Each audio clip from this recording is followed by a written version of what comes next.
Hi hello ನಮಸ್ಕಾರ. ಇದು family doctor special partner ನಿವ್ಯಾ body lotion. ನಿಮ್ಮೆಲ್ಲರಿಗೂ ಈ ಬಿಗ್ ಹೆಲ್ತ್ ಶೋಗೆ ಸ್ವಾಗತ ಸುಸ್ವಾಗತ. ನಮ್ಮ ಕರ್ನಾಟಕದಲ್ಲಿರುವಂತಹ ಪ್ರತಿಯೊಬ್ಬರಿಗೂ ಗೊತ್ತಿರೋದು ಡಾಕ್ಟರ್ ರಾಜ್ಕುಮಾರ್ ಅವರು. ಅವರು ಒಂದು ಹಾಡಲ್ಲಿ ಹಾಡ್ತಾರೆ, ಮಾನವ ದೇಹವು ಮೂಳೆ ಮಾಂಸದ ತಡಿಕೆ. ಮಾನವ ದೇಹವು ಮೂಳೆ ಮಾಂಸದ ತಡಿಕೆ ಅಂತಂದರೆ ನಮ್ಮ ಇಡೀ ದೇಹದ ರಚನೆ ಮೂಳೆ ಮಾಂಸಗಳಿಂದ ಕೂಡಿರುವಂತಹ ಒಂದು ರಚನೆ. ಇದನ್ನು ನಾವು ಎಷ್ಟು ಸರಿಯಾಗಿ ಉಪಯೋಗಿಸ್ತೀವಿ, ಎಷ್ಟು ಚೆನ್ನಾಗಿ ನೋಡ್ಕೊಳ್ತೀವಿ, ಅಷ್ಟು ಆರೋಗ್ಯವಾಗಿರ್ತೀವಿ. ಆದರೆ ಈ ನಡುವೆ ಆ ಆರೋಗ್ಯ, ಆ ವ್ಯವಸ್ಥೆ ನಮ್ಮಲ್ಲಿಲ್ಲ. ಯಾಕೆ ನಾವು ಹೀಗೆ ಹೇಳ್ತೀವಿ ಅಂತಂದರೆ, ಇತ್ತೀಚೆಗೆ ನಾವು ಬಹಳ ಕಾಮನ್ ಆಗಿ ಒಂದು ಸಮಸ್ಯೆಯನ್ನು ನೋಡ್ತಾ ಇದ್ದೀವಿ. ಅದೇನಪ್ಪ ಅಂತಂದರೆ ಬೆನ್ನು ನೋವು ಅಲ್ವಾ. ಪ್ರತಿಯೊಬ್ಬರ ಮನೆಯಲ್ಲೂ ಒಬ್ಬರಲ್ಲ ಒಬ್ಬರಿಗೆ ಈ ಬೆನ್ನು ನೋವಿನ ಸಮಸ್ಯೆ ಕಾಡ್ತಾನೆ ಇರುತ್ತೆ.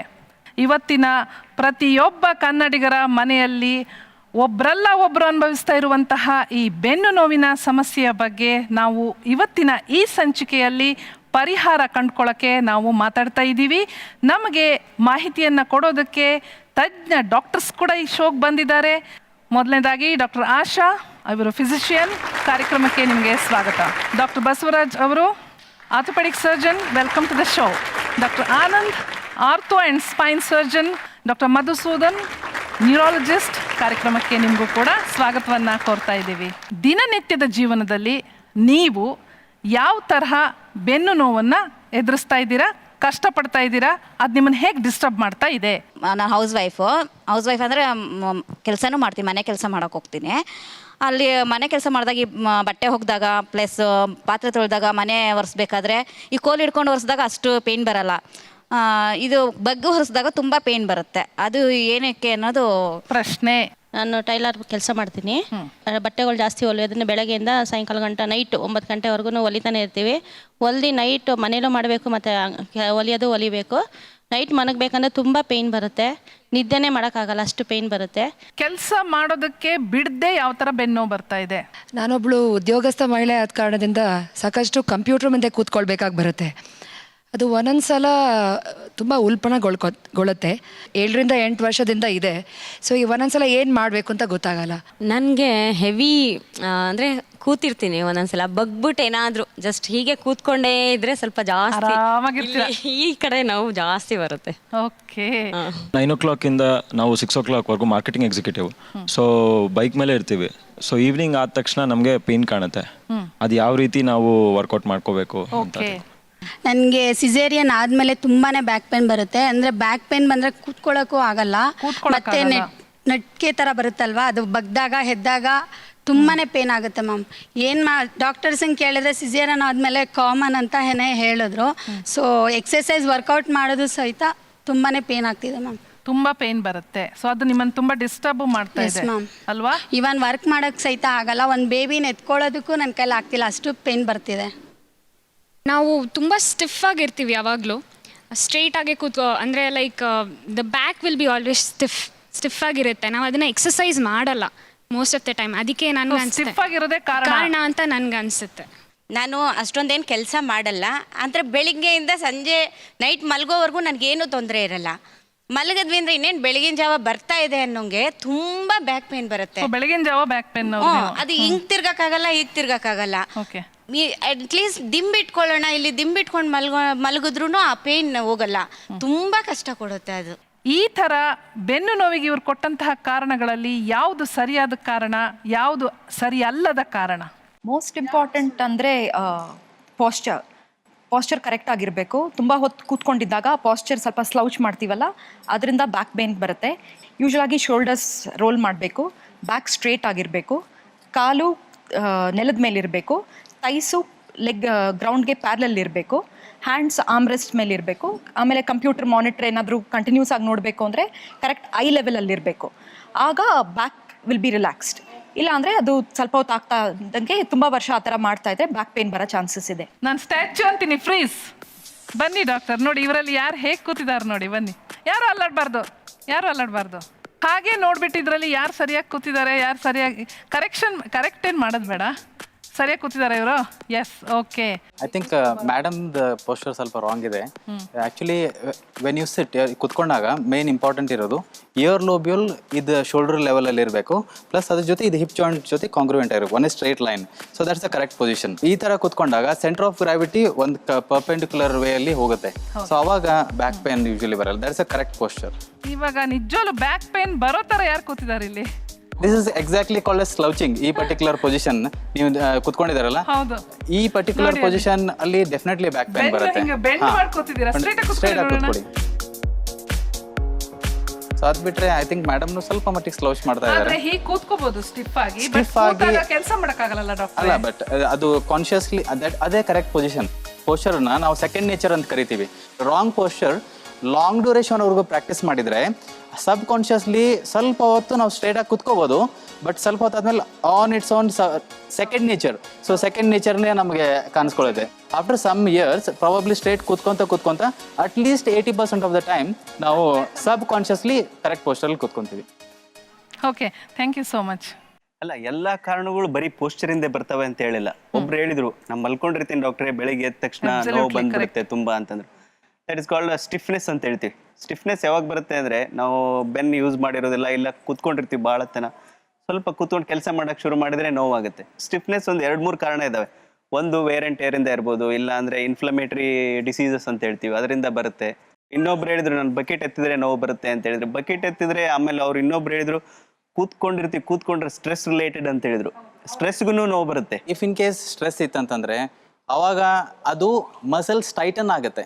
ಇಲ್ಲಿ ಮೇ ಬಿ ನಾವೊಂದು ಸ್ಟ್ರಕ್ಚರ್ನ ತರ್ಬೋದು. ಯಾವ ಥರ ಮಲ್ಕೊಳ್ಳೋದು, right way of lying down ಮಲ್ಕೊಳ್ಳೋದು ಅಂತ ತೋರ್ಸಕ್ಕೆ ಸಾಧ್ಯನಾ? ಎಸ್, ಈಗ ನನ್ನ ಮುಂದೆ ಒಂದು ಬೆಡ್ ಇದೆ, ಪಿಲ್ಲೋ ಇದೆ. ಸೊ ಒಬ್ಬರು ವಾಲಂಟಿಯರ್ ಬೇಕು ನನಗೆ. ಯಾರು ಬರ್ತೀರಿ? ನೀವು ಬನ್ನಿ, ಅವ್ರನ್ನ ಕರಿತೀನಿ. ನಿಮ್ದು ಆ್ಯಕ್ಚುಲಿ ನಾನು ನಿಮಗೆ ಇವಾಗ ತೋರಿಸ್ಕೊಡ್ತೀನಿ ಹೇಗೆ ನೀವು ಮಲ್ಕೊಳ್ಳೋದು ಪೋಸ್ಚರ್ ಕರೆಕ್ಟ್ ಆಗಿರ್ಬೇಕಂತ. ಫಸ್ಟ್ ಥಿಂಗ್ ನಾನು ಇವಾಗ ಹೇಳಿದ್ದು ನೀವು ನೆನ್ಪಿಟ್ಕೋಬೇಕು, ಸ್ಟ್ರೇಟಾಗಿ ಕೂತ್ಕೋಬೇಕು. ಫಸ್ಟ್ ಇಂಪಾರ್ಟೆಂಟ್ ಅದು. ಓಕೆ, ಫಸ್ಟ್ ಸ್ಟ್ರೇಟ್ ಕೂತ್ಕೊಂಡ್ಮೇಲೆ ನೆಕ್ಸ್ಟ್ ನಾನು ನಿಮ್ಗೆ ಹೇಗೆ ಕರೆಕ್ಟ್ ಪೊಸಿಷನಲ್ಲಿ ಮಲ್ಕೊಳ್ಳೋದು ಅಂತ ಹೇಳ್ತೀನಿ. ನಾರ್ಮಲಿ ಇನ್ ಕೇಸ್ ನಾವು ಮಲ್ಕೊಳ್ಳೋದು ಇದರಲ್ಲಿ first important mattress. Very confusion ಅಲ್ಲ mattress. Actually 1/3 of our life ನಾವು ಆ್ಯಕ್ಚುಲಿ ಮಲ್ಕೊಂಡೇ ಸ್ಪೆಂಡ್ ಮಾಡ್ತೀವಿ. ಸೊ ಅದಕ್ಕೋಸ್ಕರ ಗುಡ್ ಮ್ಯಾಟ್ರೆಸ್ ಇರಬೇಕು. ಸ್ವಲ್ಪ ಮಟ್ಟಿಗೆ ಫರ್ಮ್ ಇದ್ದರೆ ನಮ್ಗೆ ಬ್ಯಾಕ್ ಪೇನ್ ಪ್ರಿವೆಂಟ್ ಮಾಡೋಕ್ಕೆ ಹೆಲ್ಪ್ ಮಾಡುತ್ತೆ. ಅಪ್ಸ್ ಆ್ಯಂಡ್ ಡೌನ್ಸ್ ಯೂಶ್ವಲಿ ಮ್ಯಾಟ್ರಸಲ್ಲಿ ಇರಬಾರ್ದು. That is the second point. So ನೀವು ಮಲ್ಗೋವಾಗ ಎನಿ ಸೈಡ್ ನೀವು ಮಲ್ಕೋಬೋದು. ಐದರ್ ರೈಟ್ ಸೈಡ್ ತಿರುಗ್ಬಿಟ್ಟು ಮಲ್ಕೋಬೋದು ಅಥವಾ ಲೆಫ್ಟ್ ಸೈಡ್ ತಿರುಗ್ಬಿಟ್ಟು ಮಲ್ಕೋಬೋದು. ಅದು ಫಸ್ಟ್ ಥಿಂಗ್. ಆಮೇಲೆ ಸೆಕೆಂಡ್ ಥಿಂಗ್, ನೀವು ಈ ಥರನೂ ಕೂಡ ಮಲ್ಕೋಬೋದು. ಹೊಟ್ಟೆ ಮೇಲೆ ಮಲ್ಕೊಳಕ್ಕೆ ಹೋಗಬಾರ್ದು. ಮಲ್ಗಿ, ಪ್ಲೀಸ್ ಕಮ್. ಈ ಥರ ನೀವು ಮಲ್ಗಿ. ಓಕೆ, ಸೊ ಇದು ನೀವು ಲೆಫ್ಟ್ ಸೈಡ್ ತಿರುಗಿದ್ರಿ. ಸೊ ಈ ಥರ ಇದ್ದಾಗ ತಲೆಗೆ ಬೇಕಿದ್ರೆ ನೀವು ಇನ್ನೊಂದು ದಿಂಬು ತೊಗೋಬೋದು, ಬಟ್ ಕಾಲು ತೆಳಗಡೆ ಬೇಕಿದ್ರೆ ಈ ಥರ ದಿಂಬು ಇಟ್ಕೊಂಡ್ರೆ this is the correct position. ಬೇಕಾಗಿಲ್ಲ ಅಂತ ಹೇಳ್ತೀರಾ? ದಿಂಬು ಆಕ್ಚುಲಿ ಈ ಪೊಸಿಷನ್ ಅಲ್ಲಿ ಬೇಕಾಗುತ್ತೆ. ಯಾಕಂತಂದ್ರೆ ನಾರ್ಮಲ್ ಪೊಸಿಷನ್ ನೆಕ್ದು ಈ ತರ ಇರುತ್ತಲ್ಲ, ಸೊ ಇಲ್ಲಿ ಒಂದು ದಿಂಬು ಬೇಕಾಗತ್ತೆ. ಈ ತರ ಮಾಡಿದ್ರೆ ನೆಕ್ ಪೇನ್ ಬರುತ್ತೆ. ಈ ಕಾಲ್ಗಳ ನಡುವೆ ದಿಂಬು ಇಟ್ಕೋಬೇಕು. ಆಮೇಲೆ ಸ್ವಲ್ಪ ಮಟ್ಟಿಗೆ ಹಿಪ್ ಜಾಯಿಂಟ್ ಫ್ಲೆಕ್ಸನ್ ಈ ತರ ಇರಬೇಕು, ಸ್ವಲ್ಪ ಮಡ್ಚಿರ್ಬೇಕು. ನೀ ಜಾಯಿಂಟ್ನು ಕೂಡ ಸ್ವಲ್ಪ ಮಟ್ಟಿಗೆ ಮಡ್ಚಿರ್ಬೇಕು. ಇದು ಆಕ್ಚುಲಿ ಕೆಲವೊಂದು ಪೀಪಲ್ ಕಂಫರ್ಟಬಲ್ ಇರುತ್ತೆ, ಕೆಲವೊಂದು ಪೀಪಲ್ ಕಂಫರ್ಟಬಲ್ ಇಲ್ಲದೆ ಇರಬಹುದು. ಸೊ ಇದ್ರ ಲೆಫ್ಟ್ ಸೈಡ್ ಆಯ್ತು. ರೈಟ್ ಸೈಡ್ ಸಿಮಿಲರ್ ವೇ ಅಲ್ಲಿ ನೀವು ತಿರುಗಿ ಮಲ್ಕೋಬಹುದು. ಇದೇ ತರ ಬಲಗಡೆ ಆ ತರ. ನೆಕ್ಸ್ಟ್ ನೀವು ಈ ತರ ಸೀಲಿಂಗ್ ಫೇಸ್ ಮಾಡಿ ಮಲ್ಕೊಂಡಾಗ ಮಲ್ಕೊಳ್ಳಿ. ದಿಂಬು ಆಕ್ಚುಲಿ ಯೂಸ್ ಮಾಡಬಾರ್ದು ಅಂತ ಹೇಳಿ ಸಾರ್ಟ್ ಆಫ್ ಪೀಪಲ್ ಕೇಳ್ತಾರೆ.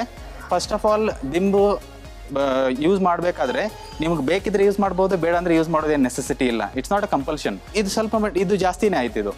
ಇದು ಇಷ್ಟೊಂದು ಇರಬಾರ್ದು. ಇದು ಸ್ವಲ್ಪ ಮಟ್ಟಿಗೆ ಜಸ್ಟ್ ಈ ಸರ್ವೈಕಲ್ ಸ್ಪೈನ್ ನೆಕ್ ರೀಜನ್ ಅಲ್ಲಿ ಆ ಪರ್ಟಿಕ್ಯುಲರ್ ಕರ್ವೇಚರ್ ಮೇಂಟೈನ್ ಮಾಡುವಷ್ಟು ಇರಬೇಕಾಗತ್ತೆ ಅಷ್ಟೇ.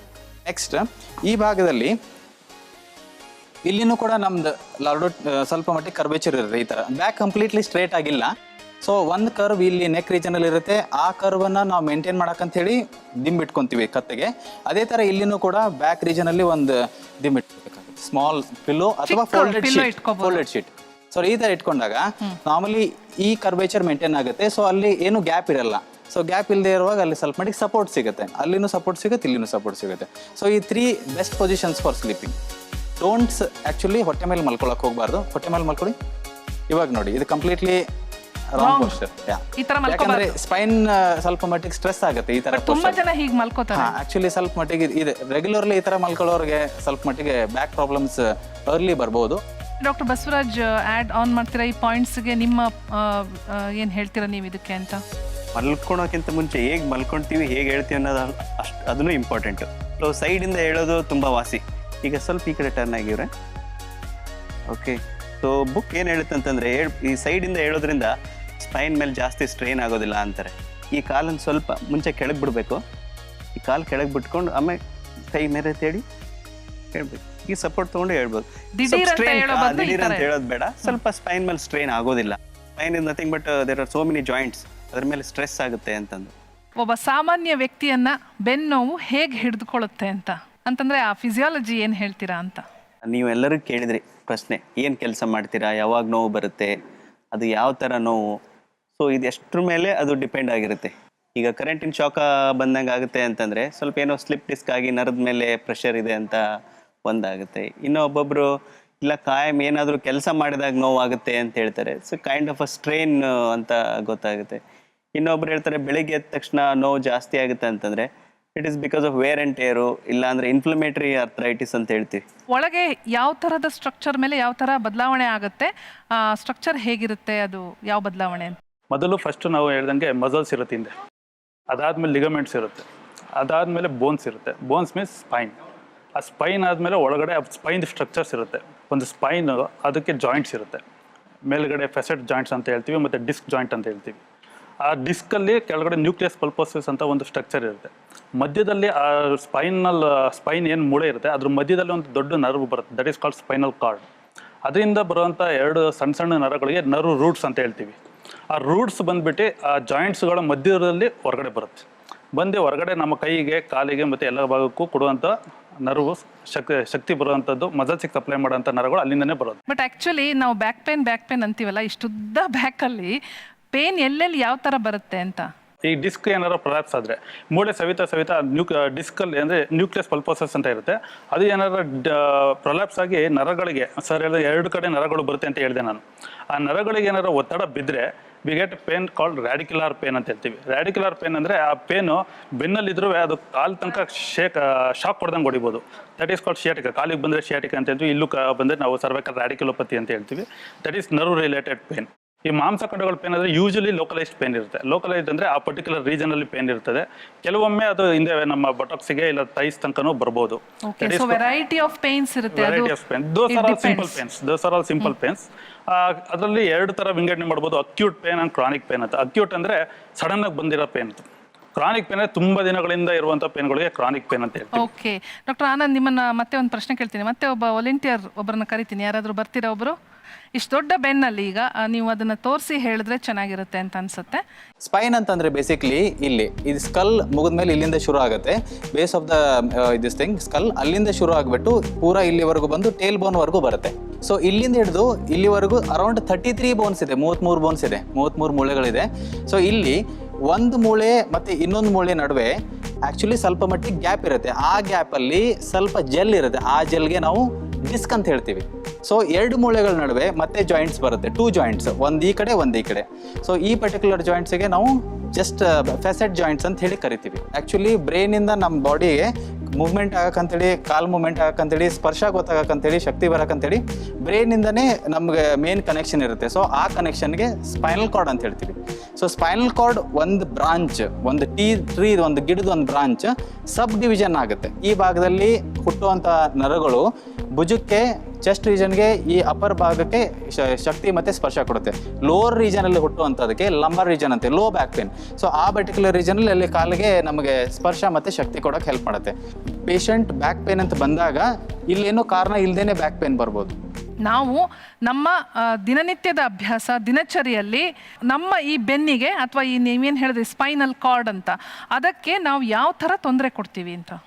ಸ್ಮೋಕಿಂಗಿಂದ ಹೇಗೆ ಲಂಗ್ ಕ್ಯಾನ್ಸರ್ ಬರುತ್ತೋ ಅದೇ ಥರ ದಿಸ್ ನೆಗೆಟಿವ್ ಇದು ಸ್ಮೋಕಲ್ಲಿರೋದು ಬ್ಯಾಡ್ ಕಾರ್ಬನ್ ವಂಶ it can effect the joints. So ಅದರಿಂದ ಬೇರೆ ಜಾಯಿಂಟ್ಸ್ ಪೇನು, ಬ್ಯಾಕ್ ಪೇನ್ ಬರೋದು ಸಹಜ. ನಮ್ಮ ಬಾಡಿಗೆ ಮೋಸ್ಟ್ ಇಂಪಾರ್ಟೆಂಟ್ ಆಗಿರೋದು ಆಕ್ಸಿಜನ್, ಕರೆಕ್ಟ್? ಸೊ ಆಕ್ಸಿಜನ್ ಎಲ್ಲಿಂದ ಹೋಗುತ್ತೆ? ರಕ್ತನಾಳಗಳಿಂದ ಹೋಗುತ್ತೆ.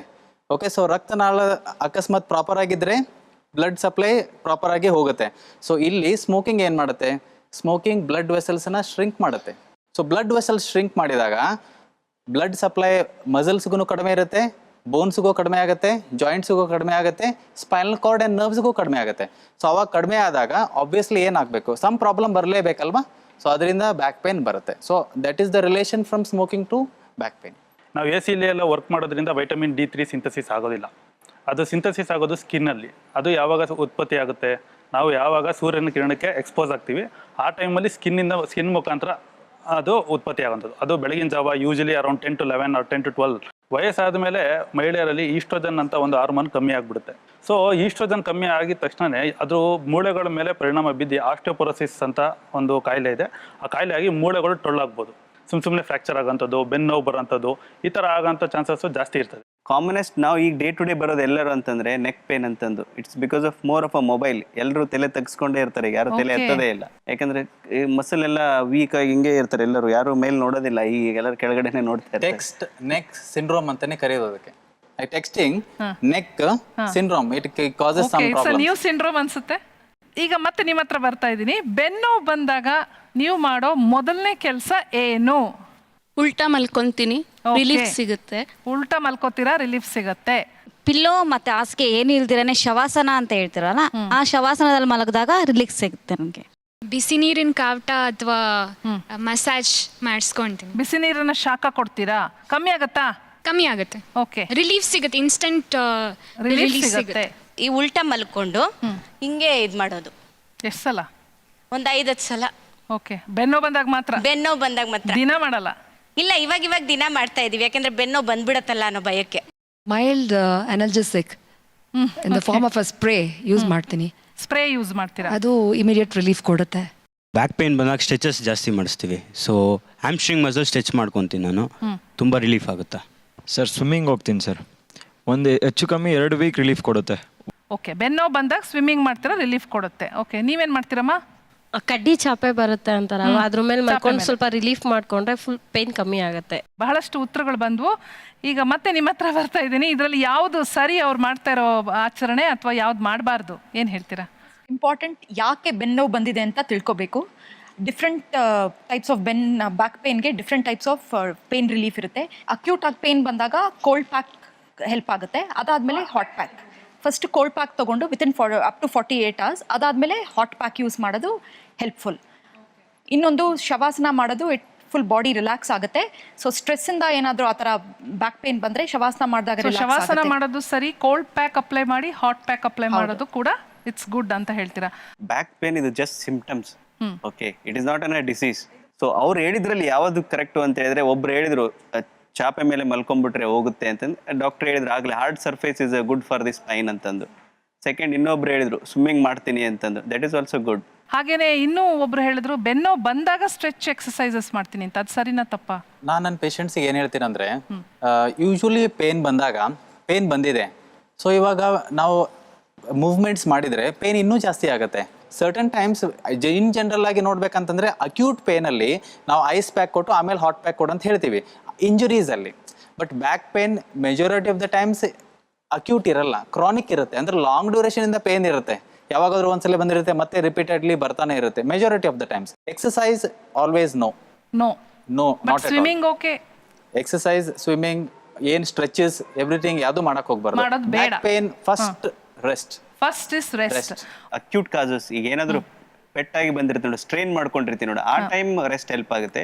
ಬಟ್ ಇವರೆಲ್ಲ ಹೇಳ್ತಾ ಇರೋ ಬ್ಯಾಕ್ ಎಲ್ಲ ಕ್ರೋನಿಕ್ ಪ್ರಾಬ್ಲಮ್ಸ್, ಕೂತ್ಕೊಂಡಿರೋ ಒಂದು ಬಂದಿರೋದು, ಈಗ ಒಬ್ಬೊಬ್ಬರಿಗೆ ಭಾರ ಎತ್ತಿ ಬಂದಿರೋದು, ಅವ್ರಿಗೆಲ್ಲ normally you don't recommend rest, but exercise is a good. Okay, ಕೆಲವ್ರು ಏನು ಮಾಡ್ತಾರೆ ಅಂತಂದರೆ ಈ ಮಕ್ಕಳ ಹತ್ರ ಬೆನ್ನಿನ ಮೇಲೆ ಹತ್ತಿಸ್ಕೊಂಡು ಮಸಾಜ್ ಮಾಡಿಸ್ಕೋತಾರೆ, ಆಮೇಲೆ ಗುದ್ದಿಸ್ಕೋತೀವಿ ನಾವು ಎಷ್ಟೋ ಸಲ, ತುಳಿಯಕ್ಕೆ ಹೇಳ್ತೀವಿ, ಅದೆಲ್ಲ ಮಾಡ್ಬೋದಾ ಬೇಡವಾ? ಅದು ನಾನು ಮುಂಚೆನೇ ಹೇಳ್ದಂಗೆ ಅಕ್ಯೂಟ್ ಆ್ಯಂಡ್ ಕ್ರಾನಿಕ್ ಅಂತ ಹೇಳಿದ್ರೆ, ಈ ಗುದಿಸ್ಕೊಳ್ಳೋದೆಲ್ಲ ಯಾವಾಗ ಈಗ ಈಗ ಮಹಿಳೆಯರಲ್ಲಿ ವಯಸ್ಸಾದವರು ನಾನು ನೋಡ್ತೀನಿ, ಬಾರಪ್ಪ ಮಗು ಒಂದು ಸ್ವಲ್ಪ ಬೆನ್ನು ತುಳಿ ಅಂತ ಹೇಳ್ತಾರೆ. ಮೂಳೆ ಟೊಳ್ಳಿದ್ರೆ ಫ್ರ್ಯಾಕ್ಚರ್ ಆಗಿರುತ್ತೆ. ಫ್ರ್ಯಾಕ್ಚರ್ ಇದ್ದಾಗಲೂ ತುಳಿಸ್ಕೊಂಡ್ರೆ ಏನಾಗುತ್ತೆ, ಸ್ಪೈನಲ್ ಕಾರ್ಡ್ ಮೇಲೆ ಒತ್ತಡ ಬಿಟ್ಟರೆ ಪ್ಯಾರಲಿಸಿಸ್ ಆಗುತ್ತೆ. ಒಂದು ಕೆಲಸ ಮಾಡೋಣ, ಇವರನ್ನೇ ಕೇಳೋಣ ಯಾವ್ಯಾವ ಥರ ಮಸಾಜ್ ಮಾಡಿಸ್ಕೋತಾರೆ ಅಂತ. ನಿಮ್ಗೆ ಅದಕ್ಕೆ ಕರೆಕ್ಟಾಗಿ ಯಾರ್ಯಾರು ಬೆನ್ನೋ ಬಂದಾಗ ಮಸಾಜ್ ಮಾಡಿಸ್ಕೋತೀರಾ? ಈ ಶೋಲ್ಡರಲ್ಲಿ ಪೇನ್ ಬರೋವಾಗ ಸ್ವಲ್ಪ ಒತ್ತಡ ತೊಗೊಂಡ್ರೆ ಇಮಿಡಿಯೇಟಾಗಿ ರಿಲೀಫ್ ಆಗುತ್ತೆ. ನಾನು ಮಾಡಿಸ್ಕೊತೀನಿ ಮೇಡಮ್. ಅಂದರೆ ಶೋಲ್ಡರ್ ಜಾಸ್ತಿ ಪೇಯ್ನ್ ಬರುತ್ತೆ ಮತ್ತು ಬ್ಯಾಕ್ ಪೇಯ್ನ್ ಬರುತ್ತೆ.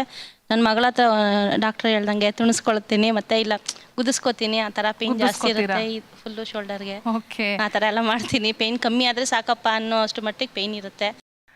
ಬೆನ್ನೋ ಬಂದಾಗ ತುಳಿಸ್ಕೋತೀನಿ ಮಗು ಹತ್ರ ಅಂದ್ರಿ, ಮಸಾಜ್ ಮಾಡಿಸ್ಕೋತೀನಿ ಅಂತಂದ್ರಲ್ವಾ, ಈಗ ಆ ಹುಡುಗಿಗೆ ನೀವು ಹೇಗೆ ಮಾಡ್ತೀರಂತ ಮಾಡಿ ತೋರಿಸ್ತೀರಾ, ಮಾಡಿಸ್ಕೋತೀರಾ ಅಂತ? ಎಸ್, ಹಿಂಗೆ ಪ್ರೆಸ್ ಮಾಡೋದು ಆ ಥರ. ಲೈಕ್ ಈ ಥರ ಪ್ರೆಸ್ But ಅಂದ್ರೆ ಮಾಡಿಬಿಟ್ಟು ಪ್ರೆಸ್ ತುಂಬಾ ಮಾಡಿ ಶಕ್ತಿ ಹಾಕಿ ಅದು ಪೇಯ್ನ್ ಕಮ್ಮಿ ಆಗಿಲ್ಲ ಅಂದರೆ ಮಾತ್ರ ಗುದ್ದಿಸ್ಕೊಳ್ಳೋದು ಈ ಥರ. ಇಷ್ಟು ಶಕ್ತಿ ಇದೆಯಾ ಅಷ್ಟು ಶಕ್ತಿ. ನಿಂಗೇನಾದ್ರು ನೋವಾಗ್ತಾ ಇದೆಯಾ? ಮಸಲ್ಸ್ ಇಲ್ವಲ್ಲ ಮೇಡಮ್, ಅದಕ್ಕೋಸ್ಕರ ಅವಳಿಗೆ ಪೇಯ್ನ್ ಆಗ್ತಾ ಇದೆ ಈಗ. ನಮಗೆ ಪೇಯ್ನ್ ಇದ್ದಾಗ ಆ ಥರ ಹೊಡೆದ್ರೆ ಅದೇನು ಅನ್ಸೋದಿಲ್ಲ ಆ ಥರ. ಓಕೆ, ನಿನ್ಗೆ ಅನಿಸ್ತಾ ಚೆನ್ನಾಗಿತ್ತು ಅನಿಸ್ತಾ? ಓಕೆ, ಯಾರಾದರೂ ಈ ಥರ ಚೆನ್ನಾಗಿ ಬಂದು ನಿಂಗೆ ಬರೆಯೋಕ್ಕೆ ಉದಾಸೀನ ಆದಾಗ ಬಂದು 4 ಗುದ್ದು ಹೋದ್ರೆ ಚೆನ್ನಾಗಿರುತ್ತಾ? ಮತ್ತು ಅವಾಗ ಚೆನ್ನಾಗಿ ಬರಿಬೋದು ಅನಿಸುತ್ತೆ ಅಲ್ವಾ? ಮೇಡಮ್, ಈ ಆಯುರ್ವೇದ ಹಾಸ್ಪಿಟಲ್ಗಳಲ್ಲಿ ಆಯಿಲ್ ಮಸಾಜ್ ಮಾಡ್ತಾರಲ್ವಾ, ಅವರು ಅವ್ರ ಪ್ರೆಷರ್ ಎಲ್ಲ ಬಿಟ್ಟು ಆ ಮಸಾಜ್ ಮಾಡೋದ್ರಿಂದ ನಮಗೆ ಸುಖವಾಗಿರುತ್ತೆ. ಇನ್ನೊಂದು ಬಸ್ತಿ ಅಂತ ಮಾಡ್ತಾರೆ, ಅದು ಮಾಡೋದ್ರಿಂದನೂ ಸ್ವಲ್ಪ ಪೇನ್ ರಿಲೀಫ್ ಆಗುತ್ತೆ. ಬಸ್ತಿ, okay. Well, I go to the beautician, I get the facial done. So ಅದು ನನಗೆ ತುಂಬ ರಿಲೀಫ್ ಕೊಡುತ್ತೆ. The back massage with the cream, so ಅದು ನಂಗೆ ರಿಲೀಫ್ ಕೊಡುತ್ತೆ. ಓಕೆ, ಅದನ್ನು ಮಾಡಿಸ್ಕೋತೀರಾ? ಡೌಟ್ ಏನಂದ್ರೆ, ಇಲ್ಲಿ ಬ್ಯಾಕ್ ಪೇನ್ ಬಂದಾಗ ನನ್ನ ತಮ್ಮನ ಕರೆದ್ಬಿಟ್ಟು 2 ಕೈನೂ ಹಿಂದೆ ಇಟ್ಕೊಂಡು ಅವ್ನು ಲಿಫ್ಟ್ ಮಾಡಿ ಬಿಡ್ತಾನೆ.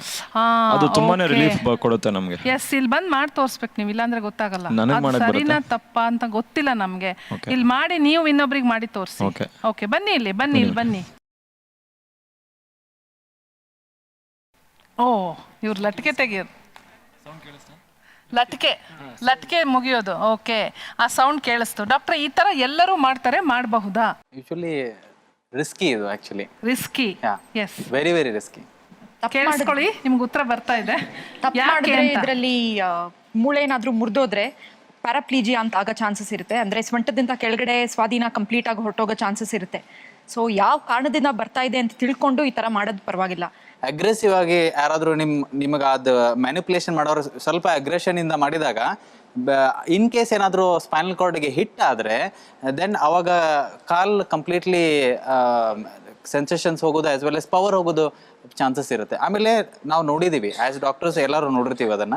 ಸೊ ಅದಕ್ಕೋಸ್ಕರ it is little bit dangerous. ಒಂದು ಚಿಕ್ಕದಾಗಿ ಬೆನ್ನೋವು ಶುರುವಾದಾಗ ಮಸಾಜ್ ಮಾಡಿಸ್ಕೋಬೇಕು ಅನ್ನೋದು, ಅದು ಒಂದು ತಲೆನೋವು ಬಂದಾಗಲೋ ಅಥವಾ ಒಂದು ಬೆನ್ನೋವು ಬಂದಾಗಲೋ ಮಸಾಜ್ ಮಾಡಿಸ್ಕೋಬೇಕು ಅನ್ಸ್ಕೊಳ್ಳೋದು ಎಲ್ಲರಿಗೂ ಅನಿಸುತ್ತೆ, ಬಹುಶಃ ನಿಮಗೂ ಅನಿಸ್ಬೋದು. ಬಟ್ ಜೆಂಟಲ್ ಆಗಿ ಯಾವ ಥರ ಮಾಡಬಹುದು ಅದು ಕೂಡ ನೀವು ಸ್ವಲ್ಪ ತೋರಿಸ್ಕೊಡ್ಬೇಕು. ಮಸಾಜ್ ಅಂದರೆ ಎಲ್ಲ ಏನೇನು ಮಾಡಿದ್ರು ಮಸಾಜ್ ಅಲ್ಲ ಅದು. ಆಮೇಲೆ ಯಾವ ಟ್ರಿಗರ್ ಪಾಯಿಂಟ್ಸ್ ಇರುತ್ತೆ, ಅಲ್ಲೊಂದು ಕೆಲವೊಂದು ಪಾಯಿಂಟ್ಸ್ಗಳಿದೆ, ಆ ಪಾಯಿಂಟ್ಸ್ಗಳಲ್ಲೇ ಮಾತ್ರನೇ ಮಸಾಜ್ ಮಾಡಿದರೆ ಒಳ್ಳೆಯದು. We have a physiotherapist here, so why don't we call him and understand what he does ಅಲ್ವಾ? ಈಗ ಇಲ್ಲಿ ವೇದಿಕೆಗೆ ಕರೆಯೋಣ physiotherapist doctor Praveen. Welcome.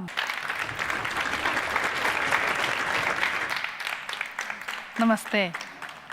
S, physiotherapy ವಿಚಾರದಲ್ಲಿ the basic common problems and exercises both can you teach? ಈಗ ಅದರಲ್ಲಿ ಅದೇ muscles ಪ್ರಾಬ್ಲಮ್ಗೆ ಕೆಲವು ಎಕ್ಸಸೈಸ್ ಮಾಡಬೇಕಾಗಿತ್ತು, ಈಗ ಡಿಸ್ಕ್ ಪ್ರಾಬ್ಲಮ್ಗೆ ಕೆಲವು ಎಕ್ಸಸೈಸ್ಗಳು ಮಾಡಬೇಕಾಗಿತ್ತು. ಸೊ ಈಗ ಇವ್ರಿಗೆ ಎಕ್ಸಾಂಪಲ್ ಡಿಸ್ಕ್ ಪ್ರಾಬ್ಲಮ್ ಇದ್ದರೆ ಕೆಲವು ಎಕ್ಸಸೈಸ್ ಏನೇನು ಮಾಡಬೇಕಂತ ಇವಾಗ ತೋರಿಸ್ತೀವಿ.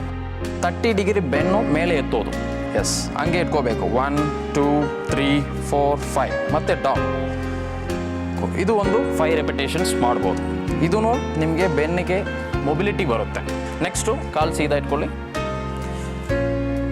ಪಾದ ಮೂಮೆಂಟು, ಪಾದ ಇರುತ್ತಲ್ವ, ಪಾದ ಮೇಲ್ಗಡೆ ಕೆಳಗಡೆ ಅಲ್ಲಾಡಿಸ್ಬೇಕಾಗಿತ್ತು. ಇದು ಮಾಡಿದರೆ ನಿಮಗೆ ಕಾಲು ಪೂರ್ತಿ ನಿಮಗೆ ಬ್ಲಡ್ ಸರ್ಕ್ಯುಲೇಷನ್, ರಕ್ತ ಓಟ ಚೆನ್ನಾಗಾಗುತ್ತೆ. ಇದು ನಾವು ಎಕ್ಸ್ಟೆನ್ಷನ್ ಬಯಾಸ್ ಎಕ್ಸಸೈಸ್ ಅಂತ ಹೇಳ್ತೀವಿ. ಇದು ಡಿಸ್ಕ್ ಪ್ರಾಬ್ಲಮ್ ಇರೋರಿಗೆ ಇದು ಕೊಡ್ಬೋದು. ಈಗ ತಲೆಯಲ್ಲಿ ಜೆಂಟಲ್ ಪ್ರೆಷರ್ ಕೊಡಬೇಕಾಗಿತ್ತು, ಒಂಚೂರು ಪ್ರೆಷರ್ ಕೊಡಿ. ಪೂರ್ತಿ ಶಕ್ತಿ ಕೊಟ್ಟು ಮಾಡಬೇಕು, ಪ್ರೆಷರ್ ಕೊಡೋದು ಬೇಡ, ನೋವಾಗುತ್ತೆ. ಒಂಚೂರು ಪ್ರೆಷರ್ ಕೊಟ್ಟರೆ ಇಲ್ಲಿ ನಿಮಗೆ ಸಿಕ್ಕುತ್ತಾ, ಪ್ರೆಷರ್ ಸಿಕ್ಕುತ್ತಾ? ಓಕೆ, ಒಂದು 5 ಕೌಂಟ್ ಇಟ್ಕೋಬೇಕು. 1 2 3 4 5. ನೆಕ್ಸ್ಟ್ ಏನು ಮಾಡಬೇಕಂದ್ರೆ ಕೈ ಹಿಂದೆ ಇಟ್ಕೊಳ್ಳಿ, ಸೈಡಲ್ಲಿ ತಲೆ ಮತ್ತು ಅಪ್ಪರ್ ಚೆಸ್ಟ್ ಮೇಲೆ ಎತ್ತು ನೋಡಿ. ಈಗ ತುಂಬ ನೀವು ಪ್ರೆಷರ್ ಕೊಟ್ಟು ತುಂಬ ಹೈಪರ್ ಎಕ್ಸ್ಟೆನ್ಷನ್ ಮಾಡೋದು ಬೇಡ, ಸೆಮಿ ಎಕ್ಸ್ಟೆನ್ಷನ್ ಮಾಡ್ಬೋದು. ಒಂದು 30 to 40 ಡಿಗ್ರೀಸ್ ಎಕ್ಸ್ಟೆನ್ಷನ್ ಮಾಡ್ಬೋದು. ನೆಕ್ಸ್ಟ್ ಸ್ಟೆಪ್ ಆಫ್ ಎಕ್ಸಸೈಸ್ ಏನಂದರೆ ಕೈ ಮುಂದೆ ಇಟ್ಕೊಳ್ಳಿ, ಸೀದಾ ಮೇಲೆ ಎತ್ತೋದು. ಒಂಚೂರು ಮೇಲೆತ್ತಿ ಒಂದು 30 ಡಿಗ್ರೀಸ್. 1 2 3 ಡೌನ್. ಇದು ಒಂದು ಈಚ್ ಲೆಗ್ ಒಂದು 10 ಸತೆ ಮಾಡ್ಬೋದು. ಇದೂ ಬೆನ್ನಿಗೆ ಎಕ್ಸಸೈಸ್ ಅನ್ನೇ ಇದು. ಈ ಕೈ ಮೇಲೆ ಸೀದಾ ಒಂದೇ ಟೈಮಲ್ಲಿ ಕೈ ಮತ್ತು ಈ ಕಾಲು ಆಪೋಸಿಟ್, ಈ ಕಾಲು ಆಪೋಸಿಟ್ ಸೈಮಲ್ಟೇನಿಯಸ್ಲಿ ಇದು ಮಾಡ್ಬೋದು. ಓಕೆ, ಚೆನ್ನಾಗಿ ಹೇಳ್ಕೊಟ್ರಿ, thank you so much. Yes, okay, ಬಹಳಷ್ಟು ಮಾಹಿತಿಯನ್ನು ನಾವು ತಿಳ್ಕೊಳ್ತಾ ಇದ್ದೀವಿ ಈ ಕಾರ್ಯಕ್ರಮದಲ್ಲಿ. ನಿಮ್ಮ ಅನೇಕ ಡೌಟ್ಸ್ ಇನ್ನೂ ನಿಮ್ಮ ಮೈಂಡ್ನಲ್ಲಿರಬಹುದು, ಅನೇಕ ಪ್ರಶ್ನೆಗಳು ನಿಮ್ಮ ಮನಸ್ಸಿನಲ್ಲಿರಬಹುದು. ಡಾಕ್ಟರ್ಸ್ನ ಈ ಪ್ರಶ್ನೆಗಳನ್ನು ಕೇಳಬಹುದು. ಮ್ಯಾಮ್, ಆ್ಯಕ್ಚುಲಿ ಏನಾಗಿದೆ ಅಂದರೆ ಪೀರಿಯಡ್ಸ್ ಟೈಮಲ್ಲಿ ತುಂಬ ಬೆನ್ನು ಬರುತ್ತೆ, ಯಾಕೆ ಅಂತ ಗೊತ್ತಾಗ್ತಿಲ್ಲ. ತುಂಬ ನಿಲ್ಲಕ್ಕಾಗಲ್ಲ, ಕೂತ್ಕೊಳ್ಳೋಕ್ಕಾಗಲ್ಲ, ಮಲ್ಕೊಳೋವಾಗೆಲ್ಲ ಬೆನ್ನು ತುಂಬ ನೋವುತ್ತೆ, ಯಾಕೆ ಅಂತ ಗೊತ್ತಿಲ್ಲ. ಅದಕ್ಕೇನು ಟ್ರೀಟ್ಮೆಂಟ್ ತಗೋಬೋದು? ಸ್ವಲ್ಪ ಹಾರ್ಮೋನ್ಸ್ ಹೆಚ್ಚು ಕಡಿಮೆ ಆಗುತ್ತೆ ಪೀರಿಯಡ್ಸ್ ಟೈಮಲ್ಲಿ, ಈಸ್ಟ್ರೋಜನ್ ರಿಲೀಸ್ ಆಗೋದು. ಸೊ ಇದರಿಂದ ಸ್ವಲ್ಪ ಬ್ಯಾಕ್ ಪೇನ್ ಬರ್ಬೋದು. ಅದು ವಯಸ್ಸಾಗ್ತಾ ಆಗ್ತಾ ಗ್ರ್ಯಾಜುವಲ್ ಆಗಿ ಅದು ಕಡಿಮೆ ಆಗುತ್ತೆ. ಬ್ಯಾಕ್ ಪೇನ್ ಬರೋದು ಮತ್ತು ಸ್ಟಮಕ್ ಪೇನ್ ಬರುತ್ತೆ ಪೀರಿಯಡ್ ಆದರೆ, ಮತ್ತು ಪೀರಿಯಡ್ ರೆಗ್ಯುಲರ್ ಆಗೋದಿಲ್ಲ. ಅದು ಏನು ಕಾರಣಕ್ಕೋಸ್ಕರ ಅಂತ. ಸೊ ಏಜ್ ಆಗ್ತಾ ಆಗ್ತಾ ಈಸ್ಟ್ರೋಜನ್ ಕಡಿಮೆ ಆಗುತ್ತೆ, ಮೆನೋಪಾಸ್ ಟೈಮಲ್ಲಿ ಫುಲ್ ಕಡಿಮೆ ಆಗಿರುತ್ತೆ. ಆ ಟೈಮಲ್ಲಿ ಬ್ಯಾಕ್ ಪೇನ್ ಜಾಸ್ತಿ ಆಗುತ್ತೆ. ಸೊ ಬ್ಯಾಕ್ ಪೇನ್ ಬರದೇ ಇರೋ ಥರ ಏನು ಮಾಡಬೇಕು ಅವರು? ಫಸ್ಟ್ ಡಯಟ್ ಇಂಪಾರ್ಟೆಂಟ್ ಆಗಿ ಕ್ಯಾಲ್ಶಿಯಂ ರಿಚ್ ಫುಡ್ಸ್ ತಗೋಬೇಕು. ಕ್ಯಾಲ್ಶಿಯಂ ರಿಚ್ ಫುಡ್ ಹಾಲು, egg, green leafy vegetables, non veg chicken, ಅದೆಲ್ಲ ಅದರಲ್ಲಿ ಕ್ಯಾಲ್ಶಿಯಂ ಜಾಸ್ತಿ ಇರುತ್ತೆ. ನನಗೆ ಬಂದು ನಾನು ಇವಾಗ ಮಧ್ಯಾಹ್ನದ ಹೊತ್ತು ಊಟ ಮಾಡಿದ್ಮೇಲೆ ತಕ್ಷಣವೇ ಆಗಲಿ ಇಲ್ಲ ಒಂದು ಅರ್ಧ ಗಂಟೆ ಬಿಟ್ಟಾಗಲಿ ನಾನು ಹೊರಗಡೆ ವಾಕ್ ಹೋದ್ರೆ ನನಗೆ ಬ್ಯಾಕ್ ಪೇನ್ ಬರುತ್ತೆ. ಅಬ್ಡಾಮನ್ ಸ್ವಲ್ಪ ಜಾಸ್ತಿ ಇದ್ದವ್ರಿಗೆ ನಾವು ಯೂಶಲಿ ಊಟ ಮಾಡಿದಾಗ ಸ್ವಲ್ಪ ಇನ್ನೂ ಜಾಸ್ತಿ ಆಗುತ್ತಲ್ಲ. ಸೊ ಪ್ರೊಟ್ರೂಬ್ರೆಂಟ್ ಅಬ್ಡಾಮನ್ ಇಂದ ಸ್ವಲ್ಪ ಮಟ್ಟಿಗೆ ನಾವು ಮುಂದೆ ಹೋಗ್ತೀವಿ. ಸೈಂಟಿಫಿಕ್ ವೇ ಅಲ್ಲಿ ನಾವು ಥಿಂಕ್ ಮಾಡ್ಬೇಕಂದ್ರೆ ನಾವು ಕುತ್ಕೊಂಡಾಗ, ಮಲಗಿದಾಗ, ನಿಂತ್ಕೊಂಡಾಗ, ಆಮೇಲೆ ಸ್ಟೂಪ್ ಆದಾಗ 4 ಪೊಸಿಷನ್ಸ್ ಅಲ್ಲಿ ನಾವು ನೋಡಿದಾಗ ಮೆಜಾರಿಟಿ ಬ್ಯಾಕ್ ಬೋನ್ ಮೇಲೆ ಸ್ಟ್ರೈನ್ ಬೀಳೋದು ನಾವು ಸ್ಟೂಪ್ ಪೊಸಿಷನ್ ಅಲ್ಲಿ. ನೀವು ನಿಂತ್ಕೊಂಡಾಗ್ಲೇ ಸ್ಟೂಪ್ ಮಾಡ್ತೀರಲ್ವಾ. ಸೊ ನೀವು ನಿಂತ್ಕೊಂಡಾಗ ಪ್ರಾಬಬ್ಲಿ ಬೆಲ್ಲಿ ಸ್ವಲ್ಪ ಜಾಸ್ತಿ ಆಗ್ಬಿಟ್ಟು ಸ್ಟೂಪ್ ಮಾಡಿದಾಗ ಮ್ಯಾಕ್ಸಿಮಮ್ ಸ್ಟ್ರೈನ್ ಬ್ಯಾಕ್ ಮೇಲೆ ಬೀಳುತ್ತೆ. How does she avoid it? So ಅದಕ್ಕೋಸ್ಕರ ಫಸ್ಟ್ ಇನ್ ಕೇಸ್ ಸ್ಟೂಪ್ ಮಾಡ್ತಾ ಇದ್ರೆ ಅದನ್ನ ಕರೆಕ್ಟ್ ಮಾಡ್ಕೋಬೇಕು. ಅದು ಒಂದು. ಅದು ಬಿಟ್ಟರೆ ideal weight very very important. ನಾನು ಮಗುಗೆ ಫೀಡಿಂಗ್ ಮಾಡ್ತೀನಿ. ಫೀಡಿಂಗ್ ಮಾಡಿದಾಗ ತುಂಬ ಬ್ಯಾಕ್ ಪೇನ್ ಆಗುತ್ತೆ. ಮಗು ಫೀಡಿಂಗ್ ನಿಲ್ಲಿಸಿದ್ಮೇಲೆ ಒಂದು 10 ನಿಮಿಷ ಬಿಟ್ಟ ಮೇಲೇ ಉಸಿರಾಡೋಕ್ಕಾಗುತ್ತೆ. ಆ ಥರ ಬ್ಯಾಕ್ ಪೇನ್ ಆಗುತ್ತೆ ನನಗೆ. ಅದು ಫಸ್ಟ್ ಪೋಸ್ಚರ್ ಸ್ಟ್ರೇಟ್ ಆಗಿ ಇಟ್ಕೋಬೇಕು. ಮಗುನ ಇದು ರೈಟ್ ಆ್ಯಂಗಲ್ಸ್ ಥರ ಇಟ್ಕೊಂಡು ಆಮೇಲೆ ಫೀಡಿಂಗ್ ಮಾಡಬೇಕು. ಆಗ ಬ್ಯಾಕ್ ಮೇಲೆ ಜಾಸ್ತಿ ಇರಲ್ಲ. ಬ್ಯಾಕ್ಗೆ ಬೆನ್ನು ಇದು ಕರ್ವೇಚರ್ ಇದೆಲ್ಲ ಅಲ್ಲಿ ಒಂದು ಪಿಲ್ಲೋ ಇಟ್ಕೋಬೇಕು. ನಾನು ಹೇಳ್ದಂಗೆ ಕೆಳಗಡೆ ಇಟ್ಕೊಂಡು ಥೈಸ್ ಕಾಲ್ಗೆ ಐ ಮೀನ್ ಗ್ರೌಂಡ್ಗೆ ಪ್ಯಾರಲಲ್ ಆಗಿ ಇಟ್ಕೊಂಡು ಸ್ಟ್ರೇಟ್ ಆಗಿ ಕೂತ್ಕೊಂಡು ಫೀಡ್ ಮಾಡಿದ್ರೆ ಸ್ವಲ್ಪ ಮಟ್ಟಿಗೆ ಕಡಿಮೆ ಆಗುತ್ತೆ. ಇಂಪಾರ್ಟೆಂಟ್ ಬ್ಯಾಕ್ಗೆ ಸಪೋರ್ಟ್ ಕೊಡಬೇಕು. ಯೂಶುವಲ್ ಆಗಿ ಈ ಥರ ನಾವು ಬಗ್ತೀವಿ, ಆ ಥರ ಮಾಡಬಾರ್ದು. ಹೋಗಿ ಈ ಥರ ತೊಗೊಂಡು ಈ ಥರ ಮಾಡೋದ್ರಿಂದ ಕಡಿಮೆ ಆಗುತ್ತೆ. ಸರ್ ನಂದೊಂದು ಕ್ವಶನ್ ಇದೆ. ಅವ್ರ ಹೈಟ್ಗಿನ್ನ ವೆಯ್ಟ್ ಜಾಸ್ತಿ ಇದ್ದರೆ ಬ್ಯಾಕ್ ಪೇನ್ ಬರುತ್ತಾ ಅಂತ? ಯಾವಾಗ ಒಬೆಸಿಟಿ ಹೇಳ್ದಂಗೆ ಯಾವಾಗ ಬೊಜ್ಜು ನಮಗೆ ಜಾಸ್ತಿ ಆಗ್ತದೆ ಅಂಥ ಟೈಮಲ್ಲಿ ವೆಯ್ಟ್ ಸೆಂಟರ್ ಆಫ್ ಗ್ರಾವಿಟಿ ನಮ್ಮ ಸ್ಪೈನ್ ಮೇಲೆ ಬರೋದು ಯಾವಾಗಲೂ. ಸೊ ಆಲ್ಮೋಸ್ಟ್ ನಮ್ಮದು body mass index height weight match ಮಾಡಬೇಕು. ಆಲ್ಮೋಸ್ಟ್ ಅರೌಂಡ್ 23 ಇಂಡಿಯನ್ಸಿಗೆ ಆಲ್ಮೋಸ್ಟ್ ಅರೌಂಡ್ 23 to 25 ಇದ್ದರೆ it's okay. More than 25 to 30 ಇದ್ದರೆ ಲಿಟಲ್ ಓವರ್ ವೆಯ್ಟ್ ಅಂತ ಹೇಳ್ತೀವಿ. ಮೋರ್ ದೆನ್ 30 ಇದ್ದರೆ ಒಬೆಸ್ ಅಂತ ಹೇಳ್ತೀವಿ. So almost you should maintain. Sir ಮತ್ತೆ ನಾವು ಯಾವ ಥರ ಫುಡ್ ತಿಂದರೆ ಬ್ಯಾಕ್ ಪೇನ್ ಕಡಿಮೆ ಆಗುತ್ತೆ? ಫುಡ್ಗೆ ಬ್ಯಾಕ್ ಪೇನ್ಗೆ ಯಾವುದೋ ಡೈರೆಕ್ಟ್ ರಿಲೇಷನ್ ಇಲ್ಲ. ಬಟ್ ಒಬ್ರು ಹೇಳಿದ್ರು ಗ್ಯಾಸ್ಟ್ರಿಕ್ ಅಂತ ಹೇಳ್ತಾರೆ ಬ್ಯಾಕ್ ಪೇನ್ ಬಂದಾಗ ಅಂತ. ಅಸಿಡಿಟಿ ಮತ್ತು ಬ್ಯಾಕ್ ಪೇನ್ ಅಂತ. ಇದು ಏನಾಗುತ್ತೆ, ಯಾರಿಗೆ ಬ್ಯಾಕ್ ಪೇನ್ ಜಾಸ್ತಿ ಇರುತ್ತೆ ಅವರಿಗೆ ಸ್ಟ್ರೆಸ್ ಲೆವೆಲ್ ಜಾಸ್ತಿ ಇರುತ್ತೆ, ಸೈಕಾಲಜಿಕಲ್ ಚೇಂಜಸ್ ಜಾಸ್ತಿ ಇರ್ತದೆ. So that is the stress which causes hyper acidity. ಇದೇ ಥರ ಯಾವ್ಯಾವ ಪೇಯ್ನ್ಸ್ ಅಥವಾ ಸಿಂಡ್ರೋಮ್ಸ್ ಅಥವಾ ಯಾವ್ದಾದ್ರು ಸಿಂಪ್ಟಮ್ಸನ್ನು ನಾವು ಬ್ಯಾಕ್ ಪೇನ್ಗೆ ತಪ್ಪಾಗಿ ತಿಳ್ಕೊಂಡಿದ್ದೀವಿ. ಕಿಡ್ನಿ ಸ್ಟೋನ್ಸ್ ಇದ್ರೆ that will be coming to lumbar region ಅಲ್ಲಿ ಹಿಂದ್ಗಡೆ ಬರುತ್ತೆ ಪೇನು. ಅವಾಗಲೂ ನಾವು ಅದು ಸ್ಪೈನಿಂದನೇ ಬರ್ತಾ ಇದೆ ಅಂತ ಅನ್ಕೊಬೋದು. ಕೆಲವೊಮ್ಮೆ ಗ್ಯಾಸ್ಟ್ರಿಕ್ ಕಲ್ಸರ್ಸ್ ಇದ್ರೆ ಅದರಿಂದನೇ ಬರ್ತಾ ಇದೆ ಅಂತ ಅನ್ಕೋಬೋದು. ಸೊ ಎಲ್ಲ ಪೇನು ಬರೀ ಸ್ಪೈನಿಂದನೇ ಬರುತ್ತೆ ಅಂತ ಹೇಳೋದಕ್ಕಾಗೋದಿಲ್ಲ. ಇವಾಗ ನಾವು 2 ವೀಲರಲ್ಲಿ ಹೋಗ್ತೀವಿ ಮೇಡಮ್, ಮುಂದ್ಗಡೆ ಓಡಿಸೋರ್ ಗಾಡಿಗಿಂತ ಹಿಂದ್ಗಡೆ ನಮ್ಗೆ ಕೂತ್ಕೊಂಡಿರೋ ನಮಗೆ ಬ್ಯಾಕ್ ಪೇನ್ ತುಂಬ ಆಗುತ್ತೆ, ಜಾಸ್ತಿ ಬರುತ್ತೆ. ಜಂಪ್ ಆಗುತ್ತಾ? 2 ವೀಲರ್ ಓಡಿಸೋದ್ರಿಂದ ಬರುತ್ತಾ, ಹಿಂದ್ಗಡೆ ಕೂತ್ಕೊಳ್ಳೋದ್ರಲ್ಲಿ ಜಾಸ್ತಿ ಬರುತ್ತಾ? ಯಾಕೆ ಬರುತ್ತೆ? ರೋಡ್ ಸರಿ ಇರಲ್ಲ ನಮ್ದ್ರಲ್ಲಿ ಎಲ್ಲ ಕಡೆ. ಕನೆಕ್ಷನ್ ಇದ್ದೇ ಇದೆ ಅಂತೀರಾ 2 ವೀಲರ್ಗೂ ಬ್ಯಾಕ್ ಪೇನ್ಗೂ? ಹೌದು, ಕನೆಕ್ಷನ್ ಇದೆ. ಅದು ಪಾಸ್ಚರ್ ಕಂಟಿನ್ಯೂಸ್ ಪಾಸ್ಚರ್ ಇರುತ್ತೆ. ಮಸಲ್ ಕಾನ್ಸ್ಟೆಂಟ್ ಸ್ಟ್ರೆಚ್ ಅಲ್ಲಿ ಇರುತ್ತೆ. It will get strain. ಯಾಕಂದರೆ 2 ವೀಲರ್ ರೈಡಿಂಗೇ ಅದು ಮೇನ್ ತುಂಬ ಇಂಪಾರ್ಟೆಂಟ್. ನಮ್ಮ ದೇಶದಲ್ಲಿ ಇರೋದೇ ಅದೇ ಜಾಸ್ತಿ ಅಲ್ವಾ. ಸೊ ಯಾವ ಥರ ಅದನ್ನು ನಾವು ಪ್ರಿವೆಂಟ್ ಮಾಡ್ಬೋದು ಬ್ಯಾಕ್ ಪೇನನ್ನು? ಹೇಗೆ ನಾವು ಹೆಲ್ದಿಯಾಗಿ ಗಾಡಿ ಓಡಿಸೋದು? Yes, we can't avoid it. ಮಧ್ಯ ಬ್ರೇಕ್ ತಗೊಳ್ಳೋದು ಒಳ್ಳೇದು if it is long distance travel. ಅಂದರೆ ಹೇಗೆ ಕೂತ್ಕೊಂಡು ಓಡಿಸ್ಬೇಕು ಅಂತ ಏನಾದರೂ ಅಡ್ವೈಸ್ ಇದೆಯಾ ನಿಮ್ಮಿಂದ? ನಾರ್ಮಲ್ ಅದೇ ಸೇಮ್ ಆ ಪೋಸ್ಚರ್ ಎಕ್ಸ್ಪ್ಲೈನ್ ಮಾಡಿದ್ವಲ್ಲ, ವೆನ್ ಕುತ್ಕೊಂಡಾಗ ನಾವು ಹೇಗೆ ಚೇರಲ್ಲಿ ಕುತ್ಕೊಂಡಾಗ ಕುತ್ಕೊಂತ ಅದೇ ತರ ಸ್ಟ್ರೈಟ್ ಆಗಿ ಕುತ್ಕೋಬೇಕು. ಒಂದು ಸೊಲ್ಯೂಷನ್ ಸ್ಟ್ರೈಟ್ ಆಗಿರ್ಬೇಕಷ್ಟೇ. ಅದ್ ಬಿಟ್ರೆ ಅದು ಮತ್ತೆ ಏನ್ ಆಫ್ಟರ್ 20 minutes ಮತ್ತೆ ಯು ನೀಡ್ ಟು ಸ್ವಲ್ಪ ಮಟ್ಟಿಗೆ ರಿಲ್ಯಾಕ್ಸ್ ಮಾಡ್ಬೇಕಷ್ಟೇ. ಓಕೆ, ಅದೊಂದೇ ಆನ್ಸರ್, ಅದೊಂದೇ ಸೊಲ್ಯೂಷನ್. ಅದ್ ಬಿಟ್ರೆ ಮತ್ತೆ ಏನೂ ಇಲ್ಲ.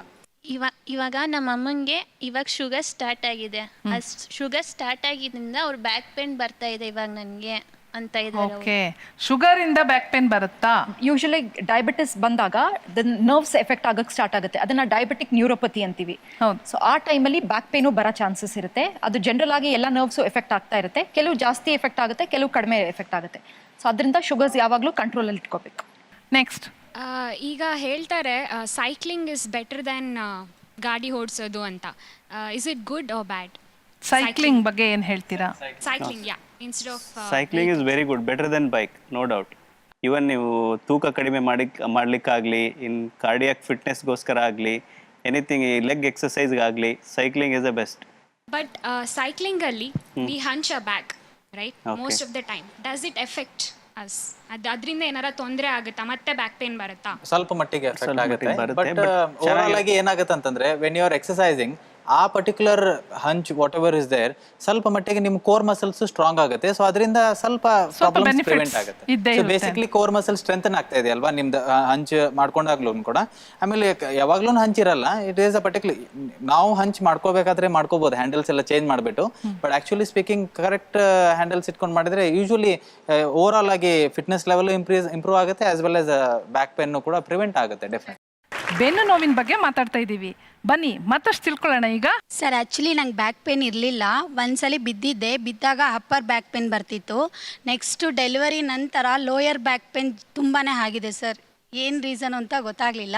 ಎಸ್, ಇದು ಮತ್ತೆ ಮತ್ತೆ ಇದೇ ಪ್ರಶ್ನೆ ಬರುತ್ತೆ, ಆಫ್ಟರ್ ಡೆಲಿವರಿ ಬ್ಯಾಕ್ ಪೇನ್ ಬರ್ತಾ ಇದೆ. ಡ್ಯೂರಿಂಗ್ ಪ್ರೆಗ್ನೆನ್ಸಿ ಏನಾಗುತ್ತೆ ಅಂತಂದ್ರೆ ನಾರ್ಮಲ್ ಕರ್ವೇಚರ್ ನಮ್ದು ಇನ್ಕ್ರೀಸ್ ಆಗುತ್ತೆ, ಲಾರ್ಡೋಸಿಸ್, ಎಕ್ಸಾಗ್ರೇಟೆಡ್ ಲಾರ್ಡೋಸಿಸ್ ಆಗುತ್ತೆ. ಸೊ ಆವಾಗ ಎಲ್ಲ ಲಿಗಮೆಂಟ್ಸ್ ಕಂಪ್ಲೀಟ್ಲಿ ಸ್ಟ್ರೆಚ್ ಆಗಿರುತ್ತೆ. ಆಮೇಲೆ ಕಂಪ್ಲೀಟ್ಲಿ ಸ್ಟ್ರೆಚ್ ಆಗಿರುವಂಥ ಲಿಗಮೆಂಟ್ಸ್ ಸಡನ್ಲಿ ರಿಲೀವ್ ಆಗುತ್ತಲ್ಲ. ಸೊ ರಿಲೀವ್ ಆದಾಗ in case during pregnancy proper ಆಗಿ ಎಕ್ಸಸೈಸ್ ಮಾಡಿಬಿಟ್ಟು, ಇವಾಗ ಎಲ್ಲ ಹಾಸ್ಪಿಟಲ್ಸಲ್ಲಿ ಎಲ್ಲ ಆಬ್ಸ್ಟೆಟಿಷನ್ಸ್ ಅದನ್ನೇ ನಿಮಗೆ ಟ್ರೈನ್ ಮಾಡ್ತಾರೆ. ಸೊ ದಟ್ ಅದ್ರ ಜೊತೆ ಕರೆಕ್ಟಾಗಿ ವೇಟ್ ಗೇನ್ ಆಗೋದು ಡ್ಯೂರಿಂಗ್ ಪ್ರೆಗ್ನೆನ್ಸಿ ಕರೆಕ್ಟಾಗಿರಬೇಕು. ಅದಾದಮೇಲೆ ನಾವು ಎಕ್ಸಸೈಸ್ ಮಾಡ್ತಾ ಇದ್ದಾಗ ಸೊ ಆ particular ligaments and muscles are ready for the sudden this thing. So ಅವಾಗ ಯೂಶುವಲಿ ಬ್ಯಾಕ್ ಪೇನ್ ಸ್ವಲ್ಪ ಮಟ್ಟಿಗೆ ಕಡಿಮೆ ಇರುತ್ತೆ. ಹವೆವರ್ ಇರೋದಿಲ್ಲ ಅಂತಲ್ಲ, ಇದ್ದೇ ಇರುತ್ತೆ. ಆಮೇಲೆ we need to train our back. Lower ಅಂದರೆ ಫುಲ್ಲು ಬರಲ್ಲ ಸರ್, ಸ್ಪೆಸಿಫಿಕ್ ಫೇಸಲ್ಲಿ ಮಾತ್ರ ಅದು ಬರುತ್ತೆ. ಪ್ರೆಗ್ನೆನ್ಸಿ ಆದಮೇಲೆ ವೇಟ್ ಗೇನ್ ಆಗಿರುತ್ತೆ. ಸೊ ಆ ವೇಟ್ ವಾಪಸ್ ಮುಂಚೆ ಥರ ಆಗಬೇಕು ಅಂದರೆ ಎಕ್ಸಸೈಸ್ ಮಾಡಲೇಬೇಕು. ಆಗ ಬ್ಯಾಕು ಸ್ಟ್ರೆಂಥನ್ ಆಗುತ್ತೆ. ಸೊ ಬ್ಯಾಕ್ ಮುಂಚೆ ಹೇಳ್ದಂಗೆ ಬ್ಯಾಕ್ ಸ್ಟ್ರೆಂಥನಿಂಗು ಕೋರ್ ಸ್ಟ್ರೆಂಥನಿಂಗ್ ಮಾಡಿದಾಗ ಕಡಿಮೆ ಆಗುತ್ತೆ.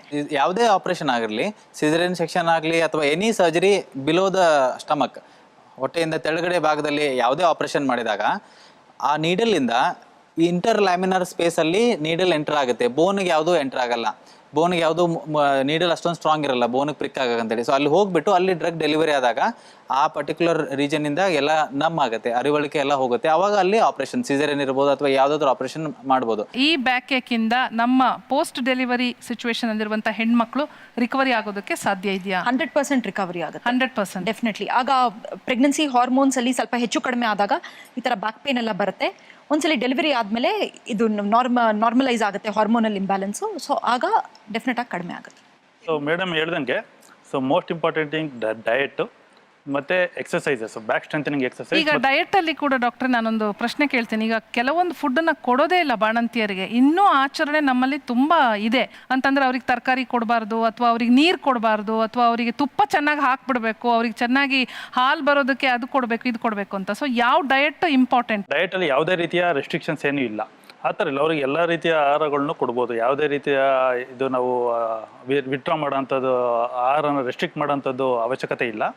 ಎಲ್ಲ ಸೊಪ್ಪು ತರಕಾರಿಯಿಂದ ಹಿಡಿದು ಎಲ್ಲ ವೆಜಿಟೇರಿಯನ್, ನಾನ್ ವೆಜಿಟೇರಿಯನ್ ಇದೆ, limited means non fried items they can take, or eggs ತಿನ್ಬೋದು.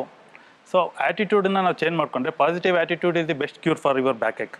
So that's what I. ಅದು ತುಂಬಾ ಇಂಪಾರ್ಟೆಂಟ್ ಅಂತ ಇವನ್ ಜಂಕ್ ಫುಡ್ ಇಂದ ಈ ಮೂಳೆ ವೀಕ್ ಆಗುತ್ತೆ, ಆಸ್ಟಿಯೋಪೊರೋಸಿಸ್ ಆಗುತ್ತೆ, ಒಬೆಸಿಟಿ ಜಾಸ್ತಿ. ಜಂಕ್ ಫುಡ್ ಅಂದ್ರೆ ಏನು according to you? What is junk food? Calcium less food, calcium ಕಡಿಮೆ ಇರುವಂತ, ಟ್ರಾನ್ಸ್ ಫ್ಯಾಟ್ಸ್ ಜಾಸ್ತಿ ಇರುತ್ತೆ. ಫ್ಯಾಟ್ ಜಾಸ್ತಿ ಇರುತ್ತೆ. ಸೊ ಅಂಥದ್ರಲ್ಲಿ ಬರೀ ವೇಟ್ ಗೇನ್ ಆಗುತ್ತೆ, ನ್ಯೂಟ್ರಿಯೆಂಟ್ಸ್ ಸಿಗಲ್ಲ. ಬಾಡಿಗೆ ನ್ಯೂಟ್ರಿಯೆಂಟ್ಸ್ ಯಾವಾಗ ಸಿಗಲ್ವೋ ಆಗ ಬ್ಯಾಕ್ ಏಕ್ ಬರುತ್ತೆ. ಬರ್ಗರ್ ಅಂತ ನಾವು ನೋಡಿದಾಗ ವೆಜಿಟೇರಿಯನ್ ಇರುವವರಿಗೆ ವೆಜಿಟೇರಿಯನ್ ಬರ್ಗರ್ ಅಲ್ಲಿ ಸಾಕಷ್ಟು ವೆಜಿಟೇಬಲ್ಸ್ ಹಾಕಿರ್ತಾರೆ. ಮೊಟ್ಟೆ ತಿನ್ನೋರಿಗೆ ಮೊಟ್ಟೆದು ಬರ್ಗರ್ ಇರುತ್ತೆ.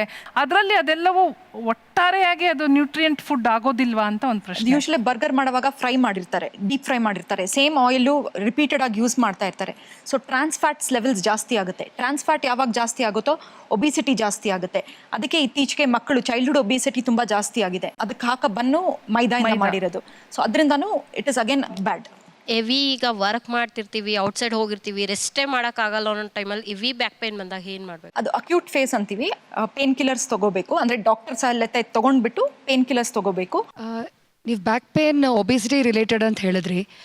ಸೊ ಈ ಸ್ಲಿಮ್ಮಿಂಗ್ ಸೆಂಟರ್ಸ್ಗೆ ಹೋದಾಗ ಏನು ಮಾಡ್ತಾರೆ, ಹೀಟ್ ಥೆರಪಿ ಅಂತ ಮಾಡ್ತಾರೆ. ಸೊ ಅದು ಸ್ವಲ್ಪ ರಿಲೀಫ್ ಕೊಡುತ್ತೆ. ಅಟ್ ದ ಸೇಮ್ ಟೈಮ್ ಅವರು ಸ್ವಲ್ಪ ಡಯಟ್ ಕಂಟ್ರೋಲ್ ಮಾಡಬೇಕು ಅಂತಾರೆ. ಸೊ ಅದು the body starts feeling weak. ಅದಲ್ಲದೆ ಅವರು ಸ್ಪಾಟ್ ಜಾಗಿಂಗ್ ಮಾಡಿಸ್ತಾರೆ. ಸೊ ಸ್ಪಾಟ್ ಜಾಗಿಂಗ್ ಮಾಡಿದಾಗ ಏನಾಗುತ್ತೆ, ವಿಗರಸ್ ಆಗಿ ಆ ಎಂತೂಸಿಯಾಸಮಲ್ಲಿ ತಿರ್ಗಾ ಅದೇ ಲೋ ಬ್ಯಾಕ್ ಪೇನ್ ಶುರುವಾಗುತ್ತೆ. ಫಸ್ಟ್ ಇನಿಷಿಯಲಿ ನೀವು ಬ್ಯಾಕ್ ಮಸಲ್ಸನ್ನು ಸ್ಟ್ರಾಂಗ್ ಮಾಡಿಕೊಂಡು ಆಮೇಲೆ ನೀವು ಜಾಗ್ ಮಾಡಿದ್ರೆ ಏನಾಗಲ್ಲ.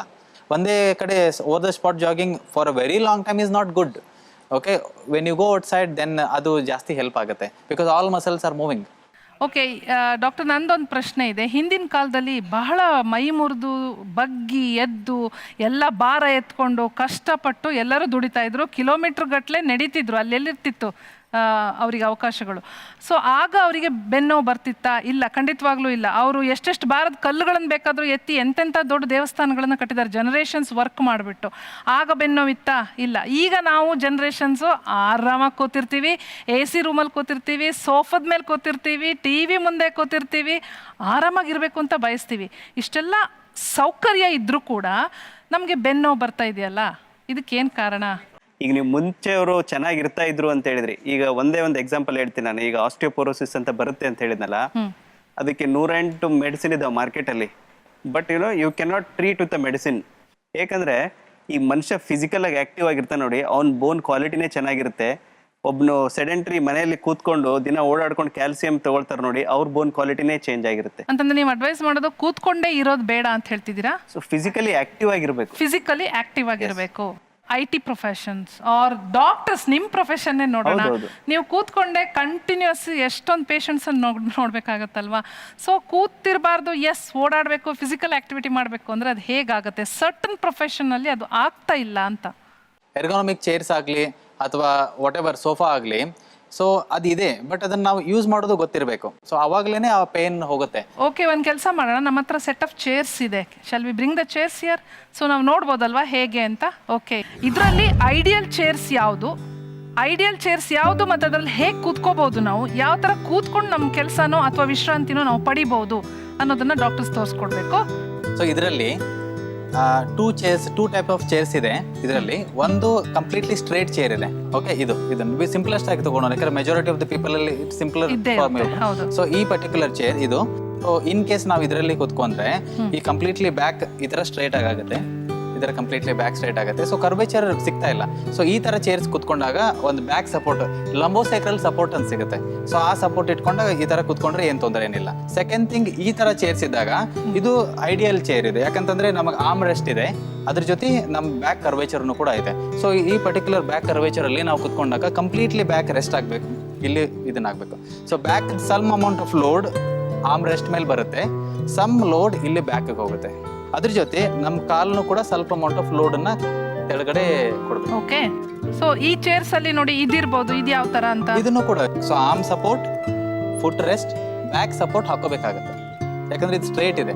ಸೊ ಸ್ಟ್ರೇಟ್ ಚೇರ್ ಅಲ್ಲಿ ಬ್ಯಾಕ್ ಸಪೋರ್ಟ್ ಹಾಕೋಬೇಕು, ಲಂಬೋಸೈಕ್ರಲ್ ಸಪೋರ್ಟ್, ಅದ್ರ ಜೊತೆ arm rest, foot rest. Okay, ನೀವು ಹೇಳ್ತಾ ಇರೋದು ಸಿಂಪ್ಲೆಸ್ಟ್ ಚೇರ್ ಅಂತ ನಾವೇನು ಅನ್ಕೊಂಡಿದೀವಿ, ದಟ್ ಈಸ್ ಗುಡ್ ಅಂತ.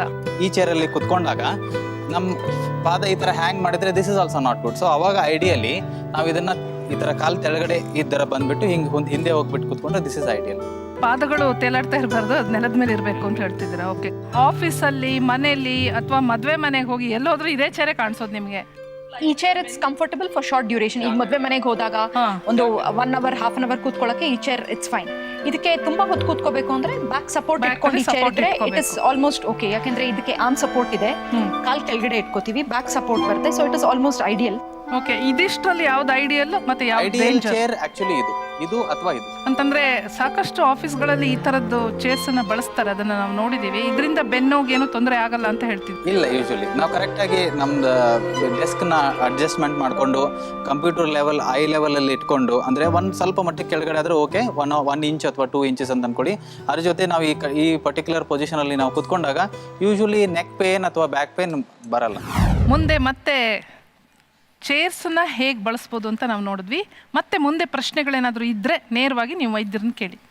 ಮೇಡಮ್, ಈಗ ಸ್ಕೂಲ್ಗಳಲ್ಲಿ ಮಕ್ಕಳಿಗೆ ಇವಾಗೆಲ್ಲ ತುಂಬ ಬುಕ್ಸ್ ಕೊಟ್ಬಿಡ್ತಾರೆ, ಅದನ್ನು ಅವರು ಹಿಂದೆ ಹೊತ್ಕೊಂಡು ಹೋಗ್ತಾರೆ. ಅದರಿಂದ ಅವ್ರಿಗೆ ಬ್ಯಾಕ್ಗೆ ಏನಾದರೂ ತೊಂದರೆ ಇದೆಯಾ ಅಂತ. ಅದು 100% ಬ್ಯಾಕ್ ಪೇನ್ ಬಂದೇ ಬರುತ್ತೆ. ಇದರಿಂದ ಆ್ಯಕ್ಚುಲಿ ತುಂಬ ಸ್ಕೂಲ್ಸಲ್ಲಿ ಈಗ ಬುಕ್ಸ್ ಎಲ್ಲ ಸ್ಕೂಲಲ್ಲೇ ಇಟ್ಬಿಟ್ಟು ಬರೀ ರಫ್ ಬುಕ್ಕು ಡೈರಿ ಮಾತ್ರ ಕಳಿಸೋದು ಅಭ್ಯಾಸ ಇದೆ. ಬಟ್ ಮಕ್ಕಳಿಗೆ ಆ ಥರ ಡೆಫಿನೆಟ್ ಆಗಿ ಆ ಥರ ಹೆವಿ ಬ್ಯಾಗ್ಸ್ ಇರಬಾರ್ದು. ತೊಗೊಂಡು ಹೋಗಲೇಬೇಕು ಅಂದರೆ ಒಂದು ಕಡೆ ಹಾಕ್ಕೊಂಡು ಹೋಗಬಾರ್ದು, 2 ಕಡೆಯೂ ಈಕ್ವಲ್ ಆಗಿ ಸ್ಟ್ರಾಪ್ಸ್ ಬರುತ್ತಲ್ಲ, ಆ 2 ಸ್ಟ್ರಾಪು ಹಾಕ್ಕೊಂಡು ಹೋಗೋದು ಒಳ್ಳೆಯದು. ಅದ್ರ ಮೇಲೆ ವೇಟ್ ಕಡಿಮೆ ಮಾಡೋದು, that is the best precaution. Doctor Basavaraj, ನಿಮ್ಗೆ ಈ ಪ್ರಶ್ನೆ ಕೇಳ್ತಾ ಇದ್ದೀನಿ. ಏನಪ್ಪ ಅಂತಂದರೆ ಈಗ ಸದಾ ನಡೀತಾ ಇರೋರಿಗೆ ಅಥವಾ ಸದಾ ನಿಂತ್ಕೊಂಡಿರೋರಿಗೆ ಬೆನ್ನೋ ಬಾರದೇ ಇರಬಹುದು. ಫಾರ್ ಎಕ್ಸಾಂಪಲ್ ಮಿಲಿಟ್ರಿ ಅಥವಾ ಪೊಲೀಸ್ ನೋಡಿದಾಗ ಅವ್ರು ನಿಂತ್ಕೊಂಡೇ ಕೆಲಸ ಮಾಡ್ತಿರ್ತಾರೆ ಅಥವಾ ಓಡಾಡ್ತಾ ಇರ್ತಾರೆ, ಬೆನ್ನೋ ಕಡಿಮೆ ಇರ್ಬೋದು ಅವ್ರಿಗೆ. ಆದರೆ ಕೂತಿರ್ತಾರಲ್ಲ ಯಾವಾಗಲೂ, ಅವ್ರಿಗೆ ಬೆನ್ನೋ ಜಾಸ್ತಿ ಇರ್ಬೋದು. ಇದಕ್ಕೇನು ಕಾರಣ ಅಂತ? ಒಂದನೇದಾಗಿ ಈ ಕೂತ್ಕೊಂಡಾಗೆ ಸ್ಪೈನ್ ಮೇಲೆ ಸ್ಟ್ರೆಸ್ ಜಾಸ್ತಿ ಇರುತ್ತೆ, ನಿಂತ್ಕೊಂಡಾಗ ಅದ್ರ ಮೇಲೆ ಜಾಸ್ತಿ ಸ್ಟ್ರೆಸ್ ಇರೋದಿಲ್ಲ.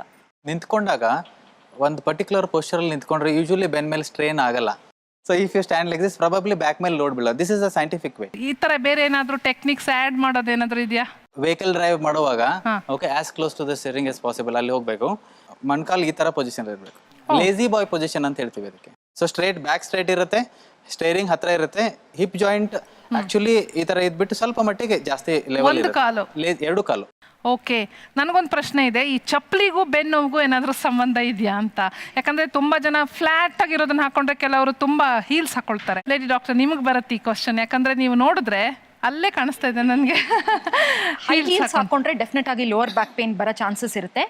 ಅದು ಹೀಲ್ಸ್ ಹಾಕೊಳ್ಳೋಕೆ ತುಂಬ ಆಸೆ ಇದ್ದರೆ ಪ್ಲಾಟ್ಫಾರ್ಮ್ ಹೀಲ್ಸ್ ಅಂತ ಬರುತ್ತೆ, ಯೂನಿಫಾರ್ಮ್ ಆಗಿ ಎಲ್ಲ ಕಡೆ ಡಿಸ್ಟ್ರಿಬ್ಯೂಟ್ ಆಗಿರುತ್ತೆ. ಆ ಥರ ಹೀಲ್ಸ್ ಆರ್ ಸೇಫರ್ ದೆನ್ ಒಂದು ಕಡೆ ಮಾತ್ರ ಜಾಸ್ತಿ ಇದ್ದು ಈ ಥರ ಸ್ಲೋಪಿಂಗ್ ಲೆಗ್ಸ್ ಇಟ್ಕೊಂಡ್ರೆ ಅದರಲ್ಲಿ ತೊಂದರೆ ಜಾಸ್ತಿ, ಅನ್ಈವನ್ ಆಗಿರುತ್ತೆ. ಓಕೆ, ಅದು ನಂಬರ್ 1. ನಂಬರ್ 2, ಆ ಥರ ಹಾಕೊಂಡ್ರೆ chances of falling are more. So ಅದರಿಂದ back injuries, any type of injuries are also more. ಈಗ ಮುಂದಿನ ಸಾಲಲ್ಲಿ ತುಂಬ ಜನ ಕೂತಿದ್ದಾರೆ, most of them are wearing flats. ಅದೆಲ್ಲ ಸರಿ ಇದೆ? ನಿಮ್ಗೆ ಯಾರ್ದು ಸರಿ ಇಲ್ಲ ಅಂತ ಅನ್ಸುತ್ತೆ? ಅವ್ರದ್ದು ಅನ್ಈವನ್ ಆಗಿದೆ, so definitely not very safe. Flats ಇರೋದು ಒಳ್ಳೇದು, ಪ್ಲಸ್ ಕುಷನ್ ಇದ್ರೆ ಒಳ್ಳೇದು. ಓಕೆ, ಈ ಪಾಯಿಂಟೆಡ್ ಹೀಲ್ಸ್ ಇರುತ್ತೆ, ಆಮೇಲೆ ಮುಂದೆ ಕಂಪ್ಲೀಟ್ಲಿ ಡೌನ್ ಆಗಿರುತ್ತೆ, that is definitely not good. ಅದೊಂದು ಶಾರ್ಟ್ ಡ್ಯೂರೇಷನ್ ಹಾಕೋದ್ರಲ್ಲಿ ಏನು ತೊಂದರೆ ಇಲ್ಲ, ಬಟ್ ಲಾಂಗ್ ಡ್ಯೂರೇಷನ್ ದಿನ ಪೂರ್ತಿ ಹಾಕೊಂಡು ಓಡಾಡಿದ್ರೆ ಡೆಫಿನೆಟ್ ಆಗಿ ಬ್ಯಾಕ್ ಪೇನ್ ಬರುತ್ತೆ. ಫೈನಲ್ ಆಗಿ ಬೆನ್ನೋವಿಂದ ನರಳ್ತಾ ಇರೋರಿಗೆ ಸೊಲ್ಯೂಷನ್ ಅಂತ ಏನು ಹೇಳ ಬಯಸ್ತೀರಾ? Food, posture and morning exercise. Proper posture, ideal weight, good amount of exercises, good diet and healthy thinking. Latest medical ಸ್ಟಡೀಸಲ್ಲಿ ಬೆನ್ನು ನೋವಿಗೆ ಏನು ಪರಿಹಾರ ಮಾಡಬಹುದು ಅಂತ ಬರ್ತಾ ಇದೆ ಇತ್ತೀಚೆಗೆ ಅಂತ? So presently we have a device where we attach it to ourselves. Okay. Oh my God. So what happen is when you go in any abnormal posture, it vibrates and makes and reminds you that you need to sit straight or stand straight or maybe what ಯಾವುದಾದ್ರೂ ನೀವು ಮಾಡ್ತಿರೋಂಥ ವರ್ಕಲ್ಲಿ ನಿಮಗೆ ಅದು remind ಮಾಡುತ್ತೆ. ಇವತ್ತಿನ family doctor ಸಂಚಿಕೆಯಲ್ಲಿ ಬೆನ್ನು ನೋವು ಅನ್ನುವಂಥ ಒಂದು ವಿಷಯವನ್ನು ತಗೊಂಡು ನಾವು ಸಾಕಷ್ಟು ಮಾಹಿತಿಯನ್ನು ಪಡೆದ್ವಿ, ಅನೇಕ ವಿಚಾರಗಳನ್ನು ತಿಳಿದುಕೊಂಡ್ವಿ, ಪ್ರಶ್ನೆ ಕೇಳಿದ್ರಿ, ಉತ್ತರ ಪಡೆದ್ರಿ, ಅಂತೆ ಅನೇಕ ಡೆಮೋಗಳನ್ನು ಕೂಡ ನೋಡಿದ್ರಿ. ಇದೆಲ್ಲವೂ ನಿಮಗೆ ಉಪಯೋಗಕ್ಕೆ ಬಂದಿದೆ ಅಂತ ನಾನು ಅಂದ್ಕೊಳ್ತೀನಿ ಮತ್ತು ಇದನ್ನೆಲ್ಲ ನೀವು ಫಾಲೋ ಮಾಡೇ ಮಾಡ್ತೀರಾ ಅನ್ನೋ ನಂಬಿಕೆ ನನಗಿದೆ. ಮತ್ತೆ ಈ ಸಂಚಿಕೆಯನ್ನು ಇಲ್ಲಿ ಮುಗಿಸುತ್ತಾ ಮುಂದಿನ ಸಂಚಿಕೆಯಲ್ಲಿ ಮತ್ತಷ್ಟು ನುರಿತ ಡಾಕ್ಟರ್ಸ್ ಒಂದಿಗೆ ಇದೇ ಕಾರ್ಯಕ್ರಮದಲ್ಲಿ ನಿಮ್ಮನ್ನು ಭೇಟಿಯಾಗೋದಕ್ಕೆ ನಾನು ಬಂದೇ ಬರ್ತೀನಿ. ನೆನಪಿಡಿ, ಇದು family doctor special partner ನಿವ್ಯಾ body lotion. Take care.